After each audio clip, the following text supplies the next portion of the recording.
Hi, good evening. Nagar Kurnool జిల్లాకు సంబంధించి ఒక కరెంట్ అఫైర్ బిట్ చూసుకుందాం. నాగర్ కర్నూల్ జిల్లాలోని తిమ్మాజిపేట మండలంలోని ఆవంచ గ్రామంలోని దేశంలోనే అతిపెద్ద ఏకశిల వినాయక విగ్రహం ఉంది.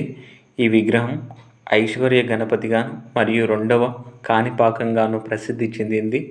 స్థానికులు దీనిని వంకయ్య గుండ అని కూడా అంటారు, వెంకయ్య గుండ అని అంటారు. ఈ వినాయక విగ్రహాన్ని ఆ కాలంలో పశ్చిమ చాళుక్యుల కాలంలో నిర్మించడం జరిగింది. నాగర్ కర్నూల్ జిల్లాలోని తిమ్మాజిపేట మండలంలోని ఆవంచ గ్రామంలోని అతిపెద్ద ఏకశిల వినాయక విగ్రహం ఉంది. దేశంలోనే అతిపెద్ద వినాయక విగ్రహం ఎక్కడుందంటే ఏకశిల వినాయక విగ్రహం ఆవంచ గ్రామం, నాగర్ కర్నూల్ జిల్లా తిమ్మాజిపేట మండలం లోపల ప్రసిద్ధి చెందిందన్నమాట.